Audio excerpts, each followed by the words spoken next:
President Day, on his behalf, a few words of welcome. First, thank you all for taking the time to be here for this discussion of policing and race in South Carolina. You'll have the opportunity to learn more about this timely and very relevant issue. That's very important here at Winthrop. We strive for our students to be informed and engaged citizens. In that spirit, I'd like to thank the John C. West Forum for Politics and Policy for presenting this panel discussion as part of its Palmetto Focus series. And special thanks to the sponsors of the Palmetto Focus series, Morton & Getty's law firm and Robinson Bradshaw law firm. And of course, thanks to our panelists, we look forward to your insights. And now I have the pleasure of introducing our moderator for this evening, Mr. Dan Ballou. Dan is senior counsel at the Morton & Getty's law firm and is a seasoned litigator with experience at all levels of federal and state courts in South Carolina. He represents clients in hearings and trials in the court system as well as before local councils, agencies, and commissions. Dan received his undergraduate degree in history from Princeton and his law degree from the University of South Carolina. Ladies and gentlemen, Mr. Dan Ballou.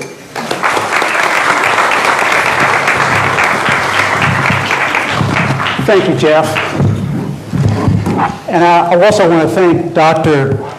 Katerina Moyan and Dr. Karen Kudrowski for their leadership with the West Forum in this series. This is an important series of conversations, and the turnout tonight is reflective of the success of this program. Thanks for the opportunity to talk tonight. My name is Dan Ballou, and I'm an attorney with Morton & Getty here in Rock Hill. This should be an interesting conversation. I wanted to start with a letter from Birmingham jail.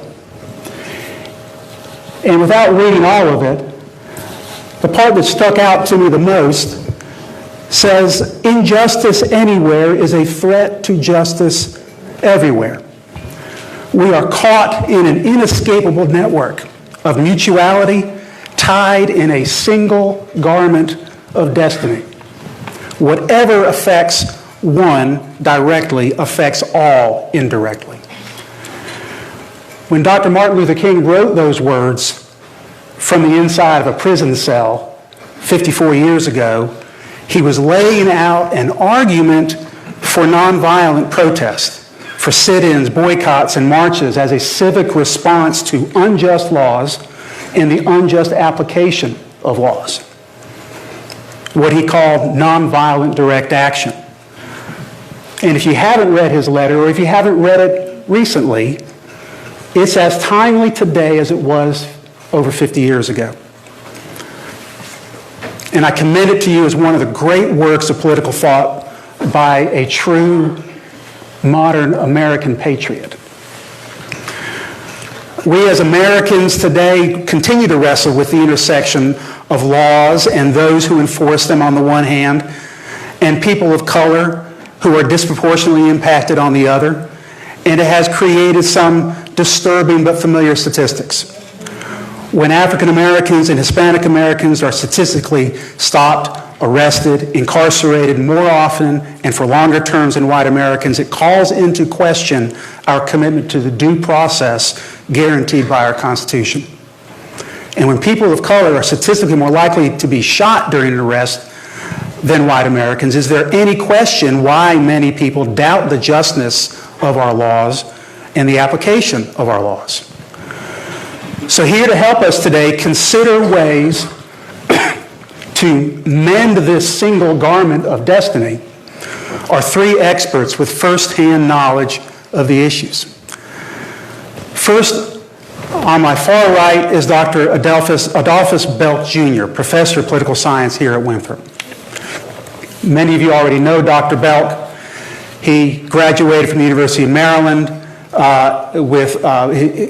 completed his graduate studies at the University of Maryland and has joined the political science department here at Winthrop in 2003. He's taught courses on American government, black politics, public policy, race, and ethnic politics in the United States, and he is a former director of Winthrop's African American Studies program. He has collaborated with Scott Huffman on several projects for social and behavioral research, and conducts the widely respected Winthrop poll, which is relied upon generally by news media across the country and around the world. Next to Dr. Belk is Bakari Sellers. Bakari, when he was just 22 years old in 2006, became the youngest member of the South Carolina State Legislature and the youngest African-American elected official in the nation. In 2014, he was a Democratic nominee for Lieutenant Governor of the state of South Carolina. Prior to politics, he graduated from Morehouse College, where he was student body president, and obtained his law degree from my alma mater, University of South Carolina. He has shown a tireless commitment for service, championing progressive policies, addressing issues ranging from education, poverty, domestic violence, childhood obesity, and others. He routinely provides commentary on cable news programs such as CNN and MSNBC. He currently practices law with the Strom Law Firm in Columbia, South Carolina, and is a political commentator for CNN. Finally, Mr. Jackie Swindler is the director of the South Carolina Criminal Justice Academy. He has more than 40 years in law enforcement experience, was the chief of police for the city of Newberry for 21 years, graduated from Newberry with a Bachelor of Arts in Sociology, and obtained his master's degree in criminal justice from the University of South Carolina. He is a recipient of the prestigious Strom Thurmond Award for Excellence in Law Enforcement, and the inaugural Jackie Swindler Award for Ethics and Professionalism in the Law. Please join me in welcoming the panelists.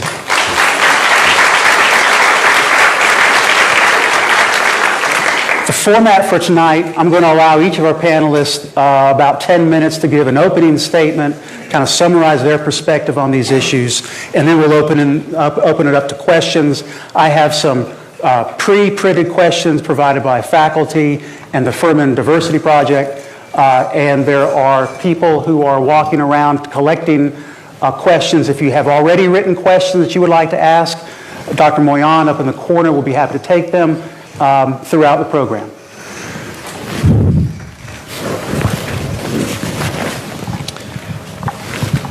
Okay, well, Dr. Belk. I have the responsibility of sort of setting the stage for tonight, so no pressure, first up the bat, so here we go. My students know my policy about phones. I'm using my phone this evening to have my notes and gather my thoughts, so it does have a purpose. Crime is largely a local government issue.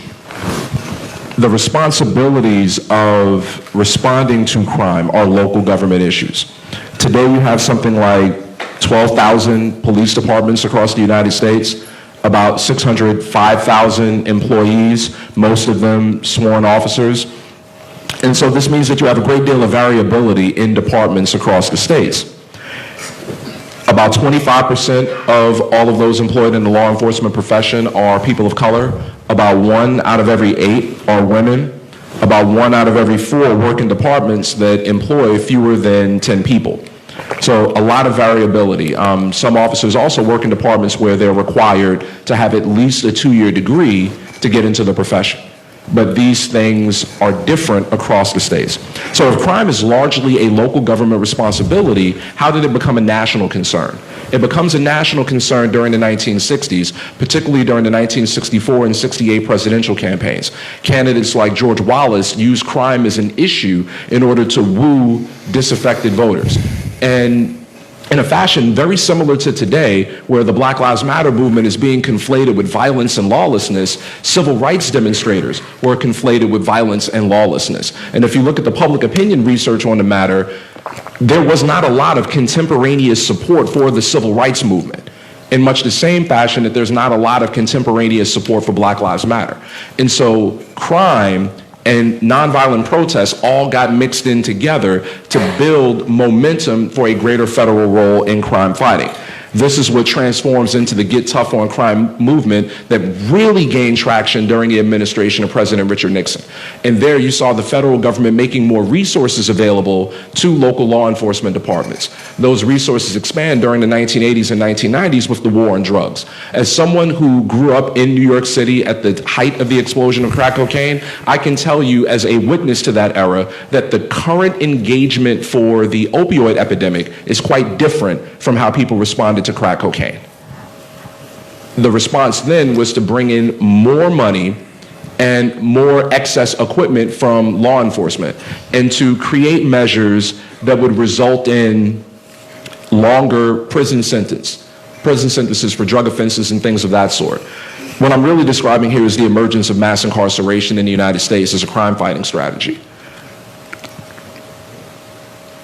All of this is taking place in a context where you have changing attitudes or theories about policing. One of the major players in this regard was a scholar by the name of James Q. Wilson, and he had this idea about broken windows policing, that if there's a broken window and it's not mended, then that might invite more criminal behavior, more exaggerated offenses. Wilson puts that idea out there and it becomes the basis for things like stop and frisk as an anti-crime tactic. At the same time, you had people like another scholar, John J. DiIulio, in the 1990s, who made this argument that you had the rise of a pathologically flawed group of people he described as super predators who would bring death and destruction, that they kill at will, that they have no regard for humanity, so on and so forth. These ideas ended up shaping police policies and practices. These are the things that became the intellectual groundwork for enforcement tactics like stop and frisk. And underneath all of those things are a great deal of assumptions about black and brown people, but African Americans most especially, that you need these new tactics, that you need this new equipment, because you're dealing with a population that's unintelligent or less intelligent, a population that's lazy, a population that is prone to criminal behavior. And so the idea was that you could lock these people up indefinitely, and that doing so would be good policy. And so if we think about where this leaves communities of color in general, but the African American community today, the African American community today is both over-policed and under-policed. They're over-policed and under-policed. Under-policed in the sense that people of color, African Americans, are more likely to be the victims of property crime, are more likely to be the victims of violent crime. And so people in these communities have an interest in safety. They want to have safer communities where they can live, work, and play, where their children can grow. At the same time, though, because people are over-policed, they become sometimes fearful of an increased law enforcement presence. So, for instance, where I'm from, New York City, stop and frisk was a really big deal. They stopped more young black and Latino men in New York City than there are actual young black and Latino men in New York City.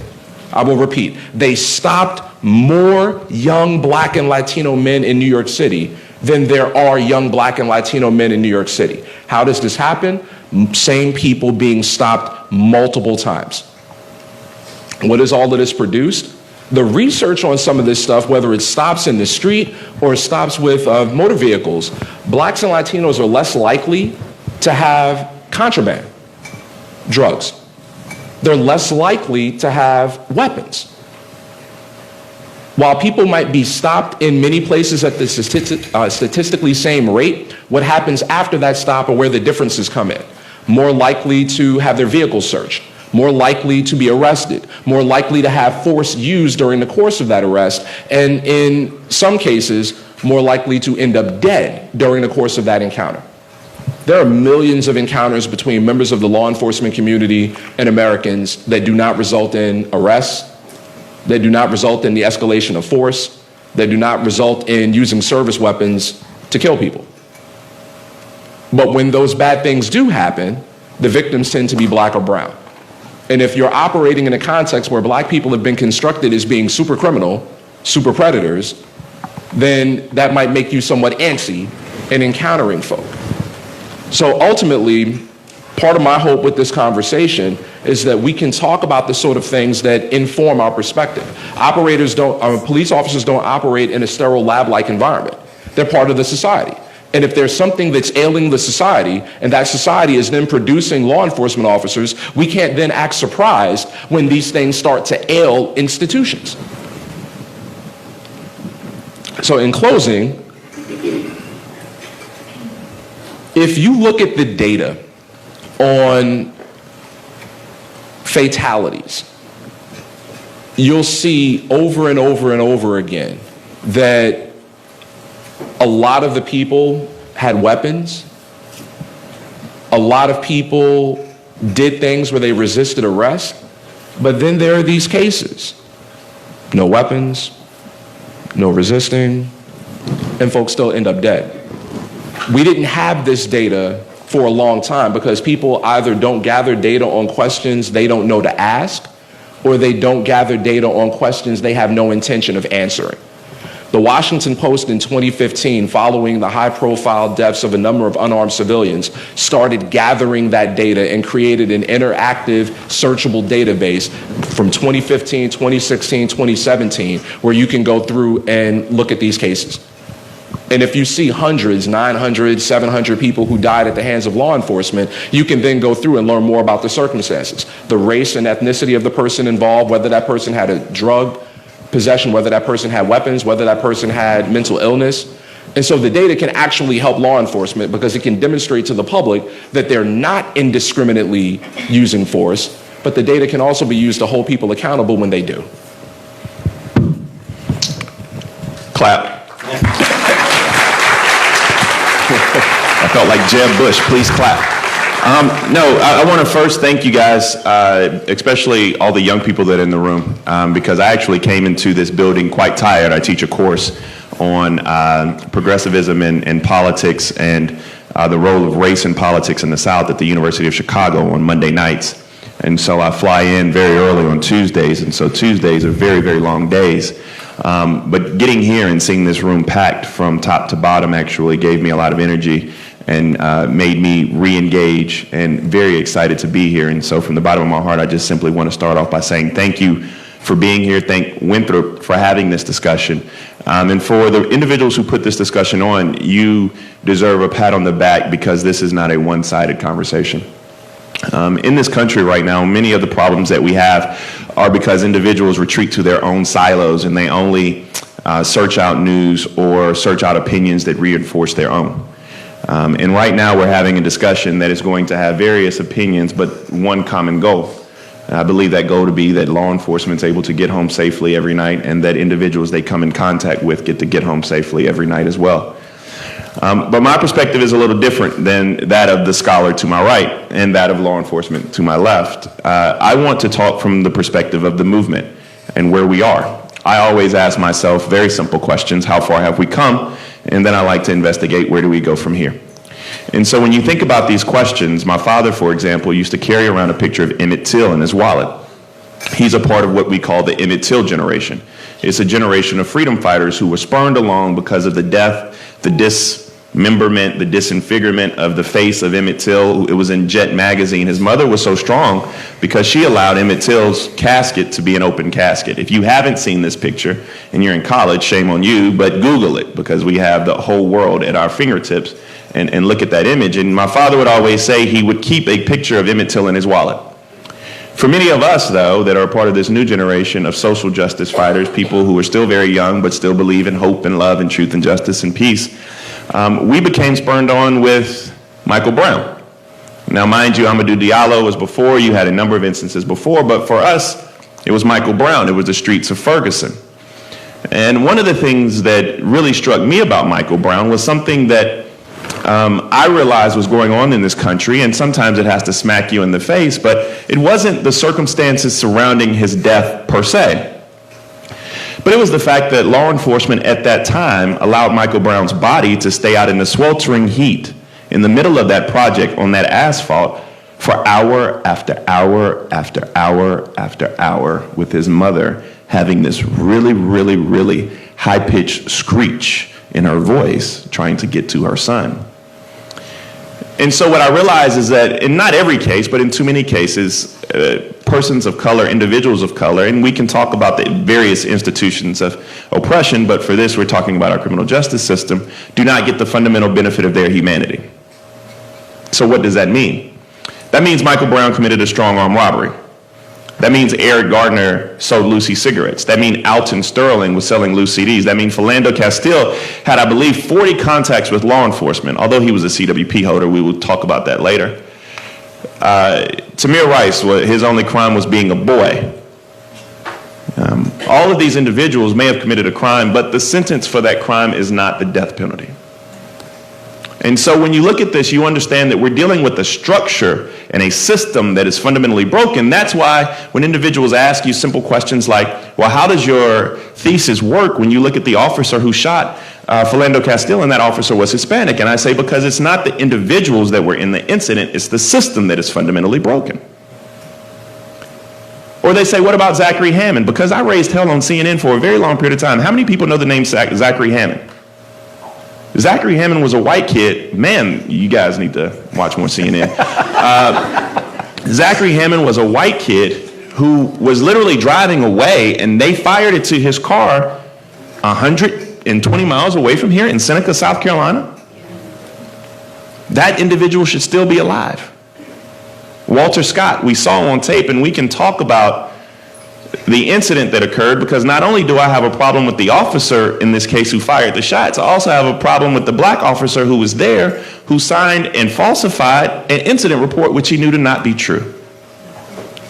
And so we're talking about a system. We're not necessarily talking about the individuals in the system. I can go around the country and literally tell you within 100 feet or 100 yards or 100 miles of an incident where we've had a case like this. So let's debunk a few things before we begin, which I think are necessary for this discussion to go through. One, 99% of officers are very, very good officers and very, very good at their job. There's a very small percentage of officers who actually have any malintent in their heart, and it's probably less than 1%.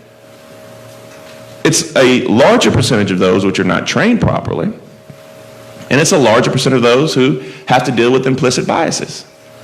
So I want to debunk the theory that there's an animus between individuals of color and law enforcement based on some preconceived notions per se, because I don't think all law enforcement are bad, period. That's first.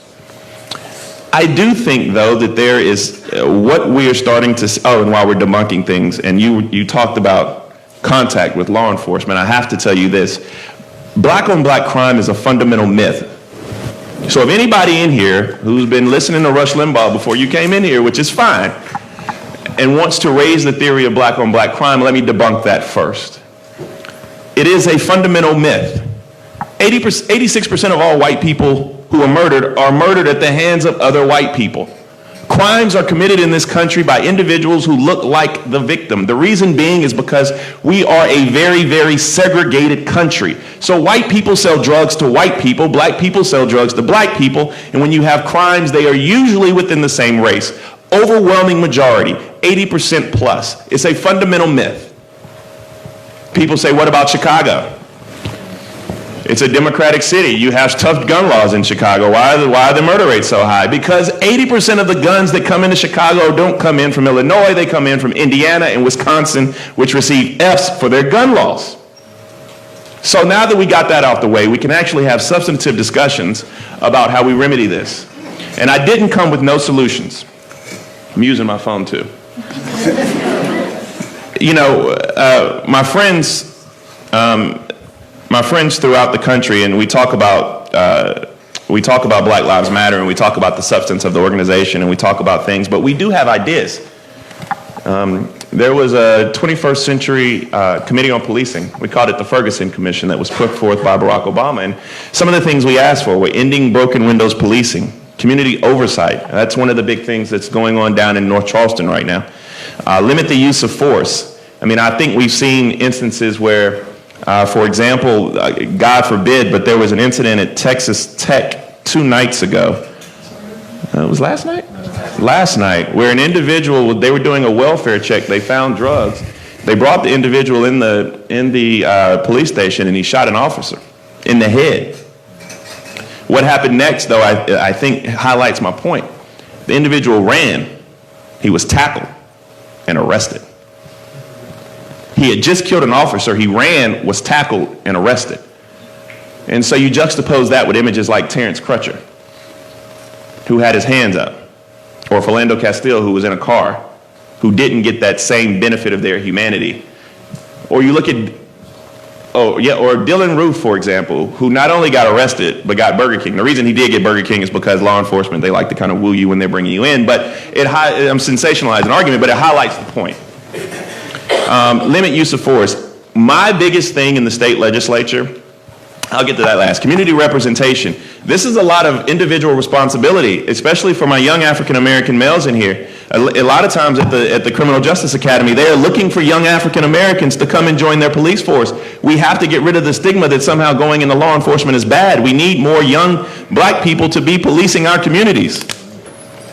Body cams. Body cams are onerous on law enforcement, but they're expensive. But you know what body cameras do? They don't just protect the public, but they actually protect law enforcement. Training in for-profit prisons, demilitarize. Our good friend down in Columbia, he loves his tanks. I said it, you didn't say it, but we do have law enforcement entities around here who love their big toys. But one of the things that I deal with on a regular basis, and you deal with this as well, Dan, is we have to come up with a system where we have independent investigators when there are acts that are alleged criminal acts by law enforcement. The reason being is because there's a relatively incestuous relationship between law enforcement and solicitors. The reason being is because they work with each other every day to make cases. And so it's very hard to prosecute. It's very hard to lead an investigation against somebody that you depend upon to make your case, and therefore you need an independent adjudicator of those incidents. That way you can have that fairness and balance. And so I'll end where I began, which is I'm just really excited. And a side note and a plug, I am the host of a new podcast called Viewpoint, and we talk about a lot of these issues. We had Hillary Clinton, Charlemagne the God, Mark Cuban, and today we had Charles Barkley. And so we've delved into all of these issues with a number of different personalities from around the spectrum.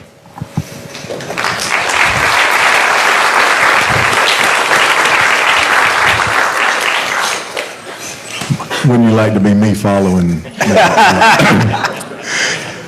I have a little, I guess, different perspective maybe than these two gentlemen. One growing up in New York and one from Denmark and maybe in his early 30s. I soon will, December the 2nd, will be in law enforcement 42 years. So I have seen a lot of cycles in this country. He introduced me, he told y'all I was the chief of police in Newberry for 21 years. The national average for a chief of police is just under 3 years. So I sort of skewed that for somebody, I guess, in staying there. Along the way, I was asked to start traveling the country and speak, and for about 10 years I traveled somewhere every month, and I taught ethics and integrity for law enforcement all over the country. And then I went to retire from being chief of police, and I was pursued to come be the director of the Criminal Justice Academy, and obviously that's where I am. Bakari laughed when they said they named an award after me. That's probably one of the most humbling things that can ever happen to you is while you're alive, somebody names an award for ethics and integrity. That's a big thing, because then what you've done is you've put yourself out for everybody to see that you say you stand for something. And so I have to say I have made it to 42 years of my career, and I have never had a complaint, never had a suit, never had any type of those violations. So I certainly understand law enforcement, but I come from a different perspective that I know there are different ways to do things. I knew what speech he was talking about from the Birmingham jail, because my favorite line of any of his speeches of Dr. King is, wouldn't it be a great day when people recognize and look at people and judge them on the content of their character and not the color of their skin? At my retirement gathering, some of the African American leaders stood up, and one of the compliments that I received was that I am the most colorblind police chief they'd ever seen. And I took that as a pretty good compliment, and they said, well, you have no prejudices. I said, oh, you're not right, you're not right. I am prejudiced against child molesters and, and predators and things. I said, but I really believe that we all have inherent worth and dignity. And once we start recognizing that, I believe we have a better foundation. That's why I am convinced that there are positive things will come from things that are happening now. As a guy who lived in police in the 70s, 80s, 90s, and now 2000s, I have seen lots of cycles in this country of how people acted and reacted. Dr. Belk's talking about different philosophies of policing. Well, I believe there's some better philosophies being taught now. And that's certainly why I am pleased to be where I am, because a lot of people have said that they recognize a difference in the attitude and a difference in the product. Now, I taught martial arts for over 20 years. I'm a 5th degree black belt. I had parents who would send me their children and say, I'd like you to teach my children manners and discipline. I said, I guarantee you for 2 hours a week, they'll be the most mannerable children you've ever seen. But if you don't reinforce that when they come back home, it will be of no benefit other than I got paid, and I like that. So that's sort of the same way I see now. I am trying with our staff at Academy to make a difference.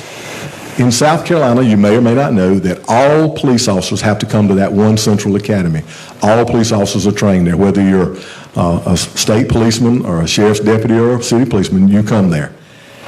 So like teaching that karate, I can try to teach the right way to do things, but only if it's reinforced after they leave there will it sustain.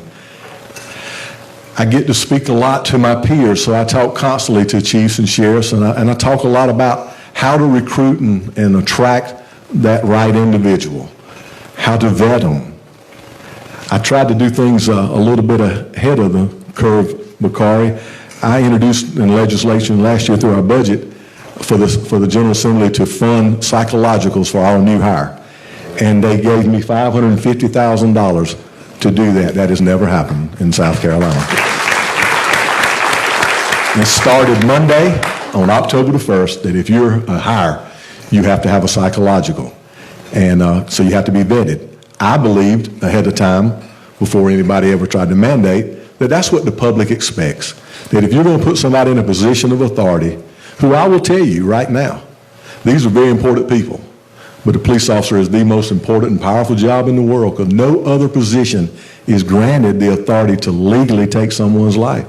You need to take that very serious when you take on that responsibility. So when you give someone that badge to take someone's freedom and that gun that could take someone's life, it needs to be someone who certainly understands that awesome power and responsibility.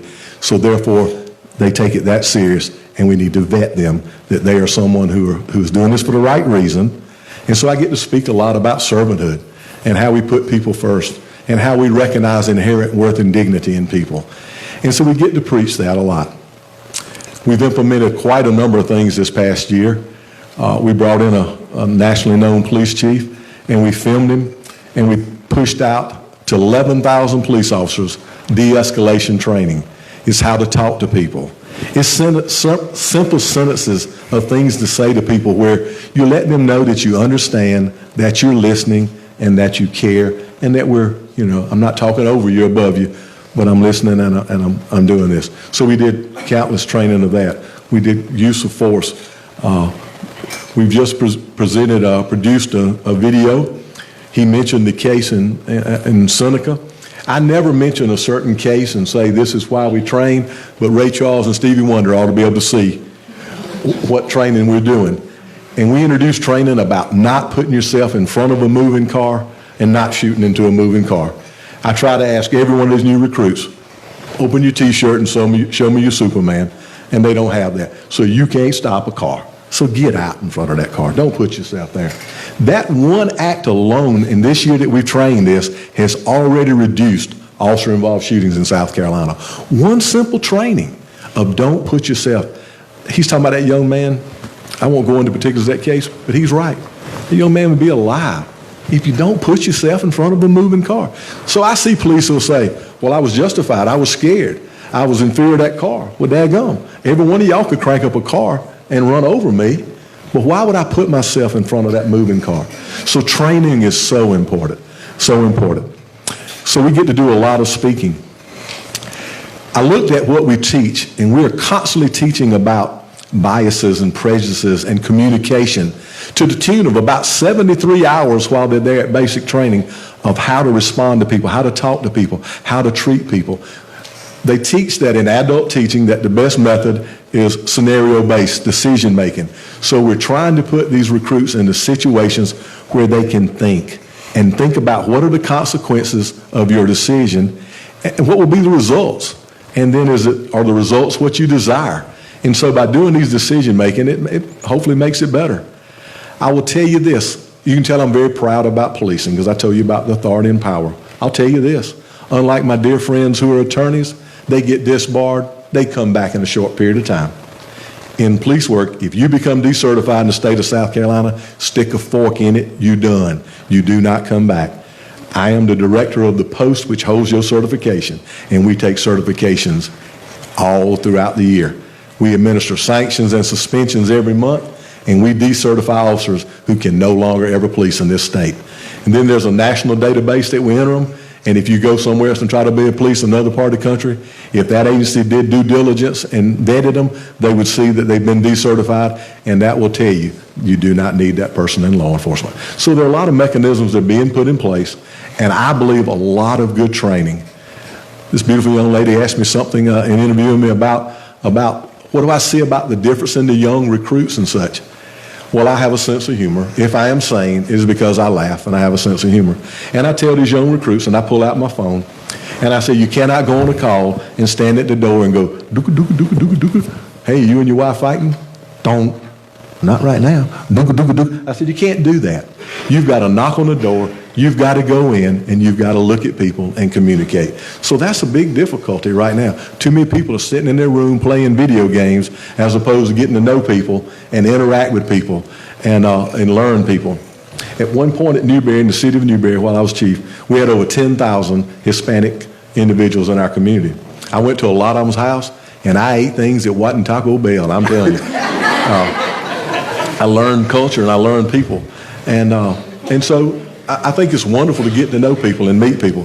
So I believe we have some encouraging things and some promises. A lot was learned from the Commission on Law Enforcement, a lot about tactics and a lot about communication, a lot about image and policing and such. And I happen to see a lot of agencies that I believe have learned and taken that serious and are attempting to make that turn. But like my friend Bakari says, I know agencies right now are struggling. I'll tell you, in the city of Columbia right now, last Friday they had 84 openings in their police department. 84. I understand that they had more who had turned in some resignations, so it would be more than that. But at that day, they had 84. So all over this state, people are looking for people to come into police work. Now, my friends will say, well, would you encourage your children to do that? And you know what, I think about that, and I said, you know, I still have to encourage people because policing is something that is needed, but it's needed to be done right. And so we need to find good people, the right people, to do the right job for the right reason. So I can tell you, you all graduate and you got a diploma and you're looking for a job, there are agencies all over the state would love to have you, particularly people who are forward enough thinkers to come here on a Tuesday night to try to learn better ways to do things. So thank y'all for allowing me to be here. I hope you can see that you can be a little older in life and been working a while, but you can still be very passionate about what you're doing, because if you're not, you need to go home. And so I'm very passionate about what I do because I truly believe that we can make a difference if we work together and we talk and we collaborate and we think of better ways to do things and learn to listen to people and understand that differences are good. And ideas from other people are good. And if not, explain yourself, but do it in a civil way. No one ever wins. You never win in a peeing contest with a skunk. You both end up smelling. So you don't ever want to do that. You want to talk to people, and if I'll listen to you, you listen to me, and we'll learn to agree or disagree. And so if I leave any message, I tell you that. There are some very tragic incidents that have happened in this country. Very sad. And I believe maybe Bakari gave that statement, or maybe Dr. Belk did, but it's only a small percent. But that percent's too big. And we need to do something about erasing that and doing that. So we need to clean up the law enforcement side, but we need to clean up the citizen side and their responsibility also of how they act and treat each other and the respect that they show to one another. We do that, man, we're going to have a greater place to live, and it's going to be a wonderful country and a wonderful state. I travel this country. Obviously, these gentlemen do too. We're very blessed in South Carolina because we're ahead of the curve on a lot of things. South Carolina makes the news all the time. Oh, you 50th in this and 49th in that. And you say, thank God for Mississippi when they give out grades and stuff. That's right. They still say that. But I'm telling you, we're way ahead of the curve on a lot of things. We really are. And particularly, I'm very proud of the Academy because we're way ahead of the curve in this nation on what we teach police and how we're trying to do it. So thank you all for allowing me to be here, and I look forward to hearing these gentlemen answer questions, and I will too if I can. Thank y'all.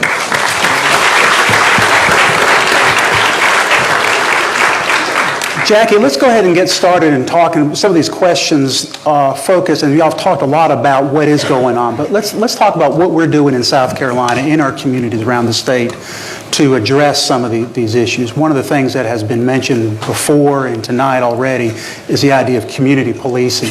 Talk about what that is and where is that happening, and is it something that can make a difference in our communities?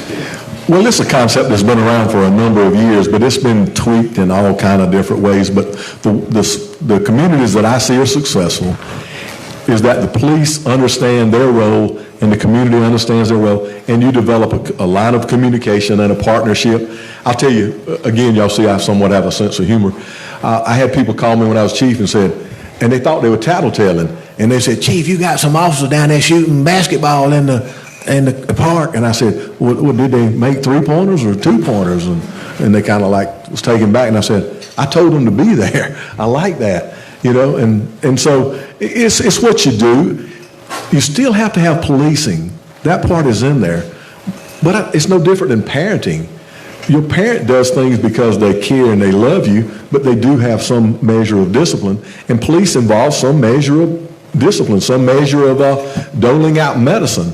But I tell people, when some of you maybe, I can't see for this light, older in this room, castor oil when you were little was bad. And your mom would run and put you in the headlock and give you medicine, and it tasted like crap. But now medicine tastes like bubble gum. So they have to put a child-proof cap on the medicine because the kid wants to lick the spoon because the medicine tastes good. Well, that's what I tell people policing's about. We have to dole out some medicine, but why not make it taste like bubble gum instead of castor oil? By doing things the right way, the nice way, the polite way, the respectful way. But you're still giving medicine, but you're doing it in a way that the person understands, this is for my good, it's not to hurt me. Because I can tell you as a little boy, I thought the medicine was hurting me worse than whatever the pain was. So I believe that's what community policing is getting that cooperation and trust and level of understanding. And I tell you, I've met very few, if any, people that really didn't have some inherent worth and dignity. There are those few, psychopaths or whatever, or bad sociopaths or something that just aren't going to conform. But most people care. They genuinely care about others. They care about their neighborhood and community, and they want it to be successful. So they're willing to receive that help. So then why shouldn't the police go do the help in the right way? Right. And do it nice, do it polite, do it help, and talk. Find out what the community wants. That's the most amazing thing. I facilitated some of those meetings before, and the police think the community is wanting this, and the community says, no, I was wanting, this. I wanted y'all to work speeders and get dogs quit barking. And the police say, oh, I thought you wanted. So it's that communication. So I think places that are successful are places that spend time together and they learn to respect each other, that even if I don't do or say exactly what you want, you still know I care about you and you still know I'm genuine. And I've made enough deposits in your emotional bank account that if I do something to bounce a check with my words or actions, I got overdraft protection because I have done things and made those deposits where you trust me. Bakari, what are some examples in South Carolina where community policing is working and making a difference? I do see that community policing is something that we're attempting to do, that more law enforcement officers and more law enforcement agencies are attempting to do. One of the problems that we have in South Carolina, though, is that you have these units that are very small. They're underfunded. I'll give you one that was in my district for a long period of time, and I probably had, with all due respect to Chief over here, I probably had the most colorful chief in the history of South Carolina, preacher, down there in Norway. And so, you know, you have these, for example, the way it's cyclical and the way that it doesn't work, the perfect example is in Norway. If you're going down 321, in between Norway and Denmark, there's a bridge. The bridge is about 15 yards. On one end of the bridge, it's 55 miles per hour. On the other end of the bridge, it drops to 35, and then it's 25 in like 10 yards, and then the police sit right there. And the reason they do it, I mean, it's to bring in revenue for the city and the police force. And so they're in this bind. And so inherently they have what? A large number of contacts. The reason they have a large number of contacts is, although I don't want to say they have to meet quotas, but there's revenue, because I think quotas are outlawed or banned, but they're banned. But they're banned now. Didn't Justin Bieber do that 2 years ago? Yeah. And so they have to bring in all of this revenue. And so when you're focused on things like that, just doing things necessary because of the environment, the poverty, the city, the size of the force, it gets difficult to do things like community policing.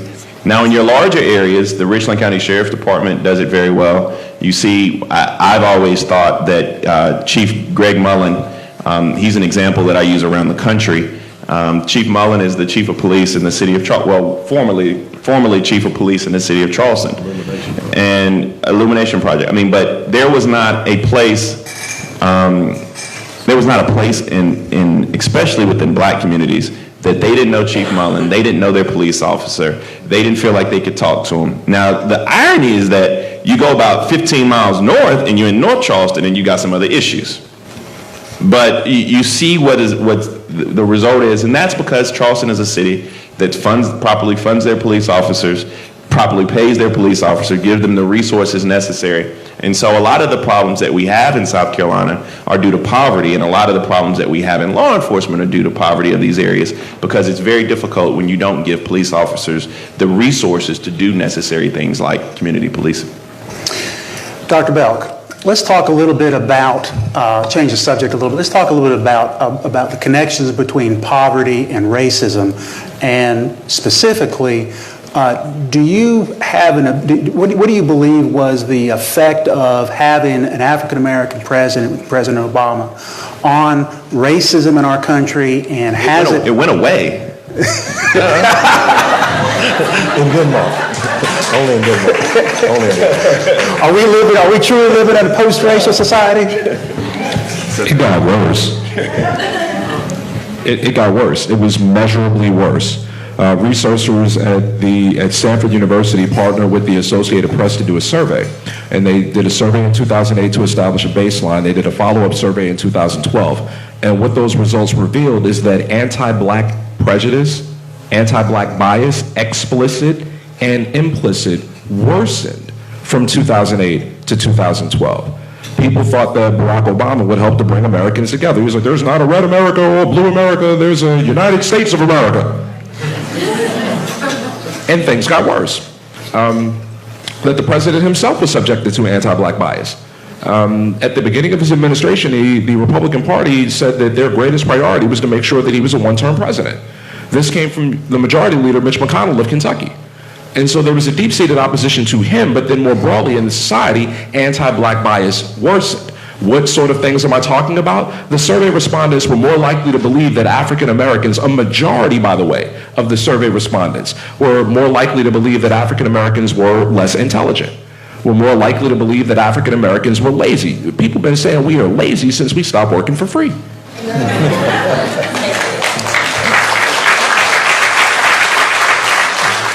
So less intelligent, lazy, more prone to violence. If you believe these things about a people, then you might also be willing to believe that maybe they need a different type of policing. That maybe the force is justified because they are so outside of the American mainstream in terms of ability, comportment, behavior.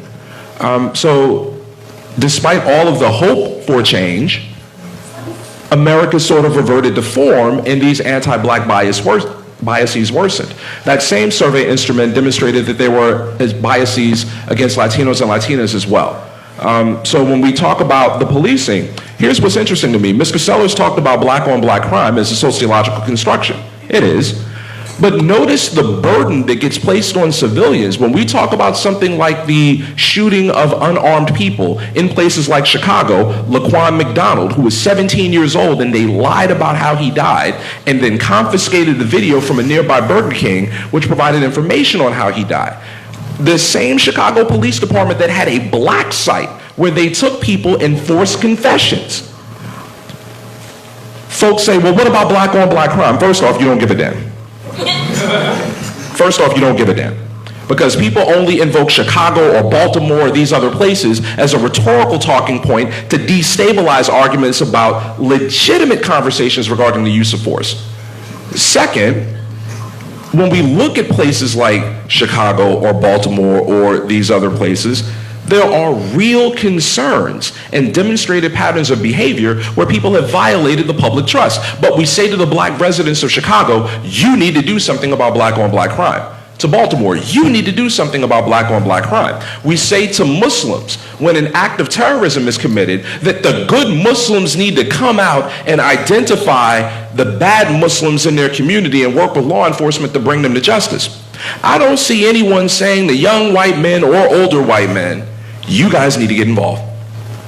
The shooting at Texas Tech, the shooting of those Republican lawmakers outside the District of Columbia,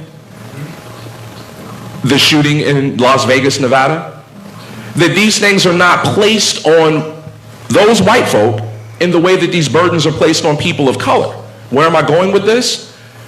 Part of the problem is that we need good cops to identify some of these bad people who are making their lives more dangerous and their work more difficult. I think about the Walter Scott case. That black man stood up there and watched as this other black man was shot in the back running away. And then as the officer Slager got up and dropped something near the body of Walter Scott. If you go back and look at the Post and Courier account of that shooting, it's he resisted arrest, he reached for my taser, I feared for my life. And then you see the video that emerged from that civilian who was walking nearby, and it completely contradicted that official police report. And a good cop watched it happen. So as much as we need civilian changes, we also need some of these good cops to identify these bad ones and say, listen, you gotta go. You're a danger to the community and you're a danger to us. But a study out of Minneapolis just said that they had 140 officers that were bad cops that they couldn't get rid of. Philadelphia, they have a guy who shot 3 people in 3 years. They couldn't get rid of him. Labor contract. So these are some of the challenges. So, Bakari, how has an increase in racism? I actually disagree with that. I mean, I know it's hard to disagree when someone gives you the data to back it up. However, I will go to the behavior behind that, because I have to make sure that I tell my friends that racism didn't start with Donald Trump. In fact, when we had a black president, people just didn't all of a sudden have animus or biases toward people that didn't look like them.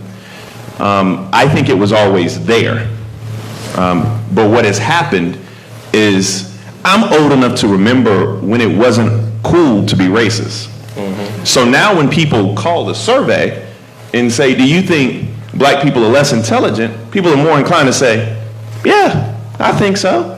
Because it's more acceptable now. Racism is no longer under a Band-Aid. It's no longer implicit. In fact, we're going back to a time period where I think that it's overt. What was your question? I cut it completely off. How does this I do this to Anderson all the time. Go ahead. How does this environment affect the relationship between law enforcement and people of color? Well, I mean, that's an interesting question. I think that the United States of America has never dealt with either of its original sins. I mean, let's be completely honest. I mean, some of y'all celebrated Columbus Day yesterday, which by itself is mind-boggling to me. We've never had honest conversations about race in this country. I don't know how you displace an entire group of people, enslave them, take away their religion, take away their self-esteem, their ambition, everything they are, dehumanize, rape, pillage, plunder, and then have Mike Dicka, I was actually watching Fox and Friends this morning, and they were talking about Mike Dicka. They had Joe Namath on, and Mike Dicka said he hadn't seen oppression in the last 100 years. 100 years. That's 1917. Since 1917, he hadn't seen any oppression. And you know what? I was like, Mike Dicka, you're right. Because he probably has not. He probably literally, with his own two eyes, has been oblivious to the oppression around him. And so I want to begin to have honest conversations. I want to have honest conversations about the difference between equality and equity. I want to have honest conversations about just making sure that everybody, no matter who they love, no matter who they pray to, no matter what they look like or what their zip code is, has access to the American dream. I mean, it's just these fundamental conversations that I want to be able to have without individuals retreating to their silos and saying, oh my God, you're playing the race card. I'm black. It's not a card. It's like who I am. It's my being. It's my identity. And I think that one of the things that I have to be willing to do is tell my story, and then I have to be willing to go to neighborhoods like Mike Pence's and listen to their story too. I mean, that's kind of what the basic fundamentals of democracy are. However, we refuse to have or even engage in these conversations. We refuse to have or even engage in these dialogues. In South Carolina, we have a corridor of shame. We still have a corridor of shame. Students in this room literally went to school where their heating and air don't work, where their infrastructures fell apart, where their teachers push around carts.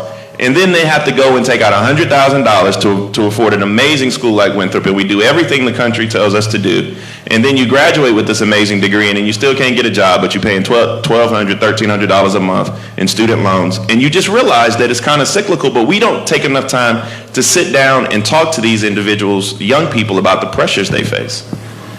And then you couple that sometimes with being black in this country, or you're a psychology major working at a diner and you can't get a real job because your name sounds too Muslim. I mean, you just think about all of these pressures, all of these external pressures, these real life issues that people are facing, but nobody wants to talk about them. It's too uncomfortable. And you talk about the way that things get perverted. I know I had a conversation with a great Rock Hill product 2 weeks ago. I call him my little brother, but Stephon Gilmore is like really my little brother. And it was before, I can't recall who the Patriots were playing. I think it was their second game of the season. And he was like, man, I'm going to take a knee. And I said, I'm proud of you for doing that, but let's have this conversation about why. Because what I don't want is I don't want the message to get deterred. So we're going to sit here and I'm going to ask you some questions, and I want you to be able to tell me the reason why. Because this is not about disrespect for anybody's flag. This is not about the patriotism or lack thereof. This is about police brutality. This is about bringing attention to something that you think is plaguing this country. And so where the noise has gotten too much and people aren't having real conversations, and that trickles down into the interactions we have with law enforcement. And if we can begin to actually have real conversations like the one we're having tonight, we'll be better off for it. We are quickly running out of time. We've got time for one more question. I'm going to start with Jackie.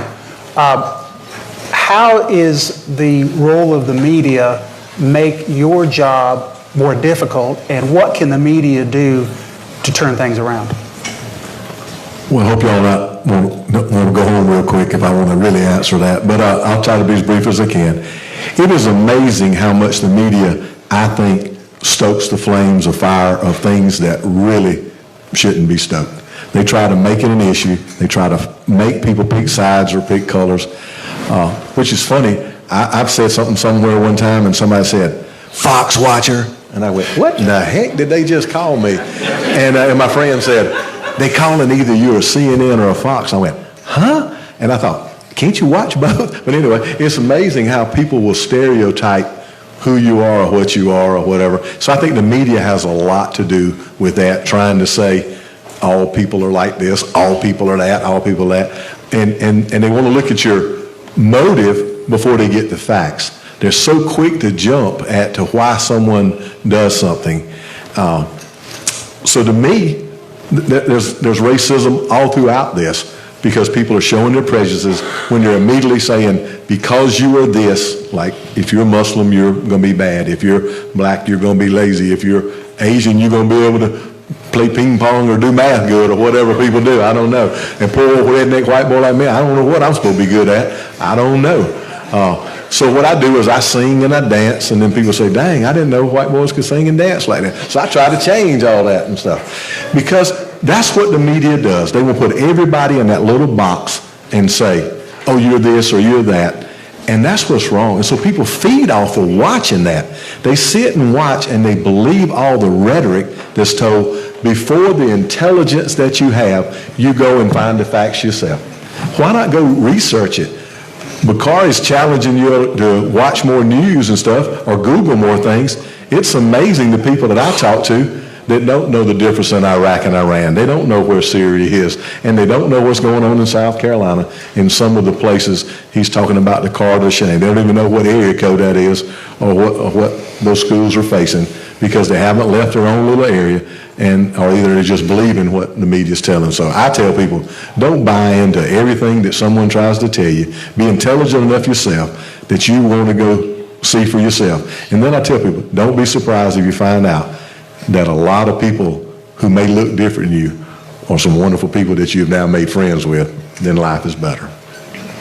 Bakari, I don't want to jeopardize your job at CNN, but talk to me. They pay me to say whatever I want to say. Well, what can the media do better to improve things in this country as it relates to these issues? Well, I think the media is an easy whipping board. But this is going to sound really conservative of me, but like, we have to have some individual responsibility in what we consume. If you continuously go to CNN or continuously go to MSNBC or all you watch is Fox News, God bless you. But you go, exactly. I mean, like, we have to be willing to go to other sources. We saw the most dominant media source during the 2016 election cycle was Facebook. Yeah. I mean, people were going to Facebook to get their news. That just sounds weird to me in itself. And so while there has to be some responsibility, there has to be responsibility on the media's perspective. I wish that our elected officials didn't go to Alabama and chastise black athletes by calling them sons of bitches with bullhorns, because that stokes and drives a narrative. It diverts attention from other things. And so our elected officials and leaders need to actually be elected officials and leaders. But I also think that as the public, as the consuming public, we also have to be willing to, in the old, I guess it was Nixon era, trust but verify. Be willing to consume, but consume from different areas. You know, it's okay to read the BBC, you know, and see what they're saying. It's okay to listen to NPR. Then it's okay to watch Anderson at night, you know, and get all of these things and kind of see the different viewpoints. So I think that all of us have become intellectually lazy, and we've collectively dropped the ball. We are a very intellectually lazy society, and I think that is the problem with the dumbing down of our politics, and why we can't have these nuanced conversations, because you have to actually have some nuance if you're going to talk about race. It's necessary. Dr. Belk, is it possible to teach wiser consumption of media? Funny, was having a conversation with my American government sections today about this very subject. I think it is important for people to be wiser consumers of media, but I'll also say this: we need the press. We need a vigorous and free press, because they are supposed to be the ones who can help us to hold law enforcement and elected officials accountable. You know, the legislators are supposed to check the executive, and the executive is supposed to check the judicial, and on and on and on, as Madison told us. But we need the press to help hold people accountable for the things that they say and do, whether those persons are elected officials or in law enforcement or are bestowed with some other public responsibility or trust. That said, I'm not worried about the media shooting me. In August of 2014, when Michael Brown was murdered in Ferguson, Missouri, my wife cried. She was pregnant with our son. And she cried because she said, I am afraid of the world that my son is coming into. We have a daughter. Our daughter is 4 years old. She's highly intelligent, full of life, and dare I say, a little goofy. It's been wonderful watching her personality emerge and seeing her develop. Her brother is 2.83. And He has his own personality. Highly intelligent, and I'm not just saying these things, other people have said these things. And of a bit of a prankster. And they love each other, right? And they're very caring. But I also know Ayanna Monet Stanley Jones didn't see 8 years old. She was 7 years old when she died at a raid in her house. She was shot in the head. I know Tamir Rice didn't see 13. Tamir Rice was 12 years old. You talk about getting in front of a moving car. The officer jumped out of that car, pulled right up on that boy, and shot him within a second of getting out of the vehicle. He could have gotten to that situation, used the vehicle to create a safe barrier between he and the alleged suspect, and ordered commands, drop your weapon, giving him a chance. Law enforcement officials who train other law enforcement officials talk about that incident and say, yeah, that was bad policing. And so when I go out at night, if I'm jogging or walking in the neighborhood with my dogs, I live in the safest neighborhood I've ever lived in my life. Growing up in East New York, it was the homicide capital of New York State for years, and one of 7 neighborhoods that fed the prison system in that state. I live in a safer neighborhood now than I've ever lived in at any point in my life, and my wife is worried about me if I go out. Do you have ID? Do you have your phone? Is your phone fully charged? She's not worried about the media. She's worried about something else. And that's where we need to maintain our focus. We talk about trust. We need to establish and build and maintain that trust. And that can happen when we have meaningful interactions between members of the public and law enforcement. They need to be very different from when I was 14 years old. Someone yelled, "Fuck the police." I'm quoting a song. And the guys got out of their car, walked up on us, threw us up against the gate, and searched us down. And I knew that was a violation of my First Amendment rights, because that was political speech, which is consistently protected by the court. And it was also a violation of our Fourth Amendment rights, because there was no probable cause to search us. But they did it because they could. Do you think that interaction is going to build trust? And I was the good kid. I had an Afro pick and a pocket constitution in my coat. I wasn't worried about the media growing up, and I'm not too worried about the media now. I'm worried about something else. There are a lot of issues. There are many issues we haven't even begun to talk about tonight. We haven't talked about privatization of prisons. We haven't talked about external review of police investigations. We haven't talked about mental health issues. This is a conversation that we're going to have to continue to have. Very briefly, final thoughts. I want to be hopeful, and then I look back at the record, and the record is shaky. But if we're going to be in a better place, you can't wait for someone else to do that work. You have to do that work. You are going, and I'm talking now to the young at heart, but especially those of you who are in the process of becoming whatever it is that you're going to become. To those of you who are students. My children are going to have you longer than they're going to have me. My children are going to have you longer than they're going to have my wife. That all of you are going to shape the world in which my children will grow. I think that is too great a responsibility to let you screw it up. So I'm doing what I can, my wife is doing what she can to help make a better world for our children and someone else's. But you cannot be passive in all of this. And that means getting involved. Some of you might decide to have a career in law enforcement. Others might decide to become part of those civilian review boards. Others might decide to take jury duty more seriously as a civic responsibility to ensure that others get their due process.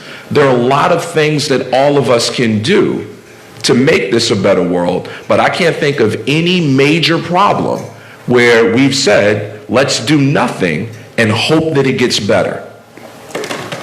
This is not going to get better if we don't engage. And we need you to engage most especially. So I think I'm a part of the you. being a part of this millennial group, and I'm very, very hopeful. And people ask me why all the time, and I say because that's kind of all I got. And I think many of the people in here feel the same way. I refuse to let go of that hope. I maintain that hope. I really believe that, that the check that this country has given many of us has been marked insufficient funds. But however, we can keep going on this path of justice and one day cash that check and be able to pursue life, liberty, and happiness without any inhibition because of the way that we look or how we sound or any other preconceived notions. And so I remain very, very hopeful because there's so much talent in this room. I am 33 years old. I have been in the legislature 8 years. I got 507,000 votes for lieutenant governor in 2014. I've been on stage with Barack Obama. I've had an opportunity to hang out with Hillary Clinton and know George Bush W, not HW. And the reason that I say all of that, and one of my best friends in the world is Charlemagne the God, which is probably cooler than most things, is because I'm from Denmark, South Carolina. And, we have 3 stoplights and a blinking light. And I graduated from what at the time was arguably the most violent high school in the state of South Carolina, Orangeburg-Wilkinson High School. Don't be,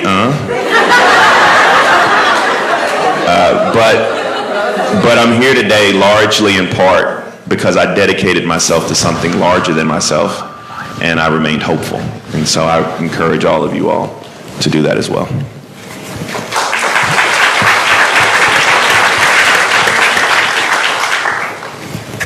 Jackie?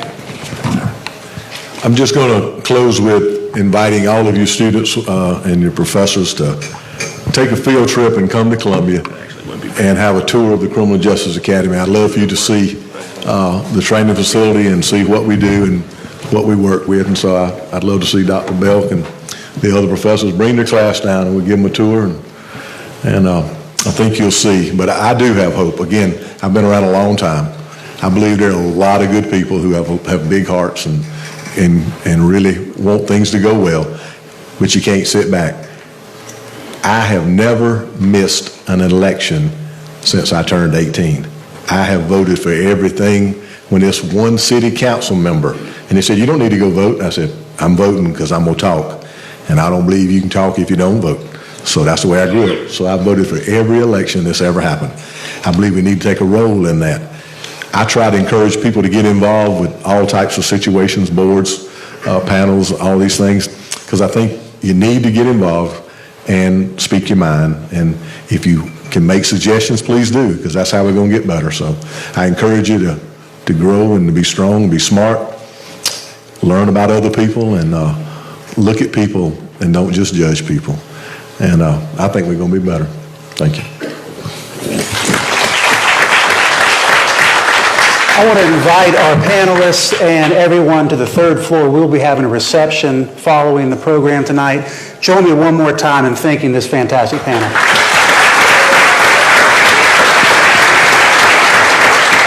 But have a mayor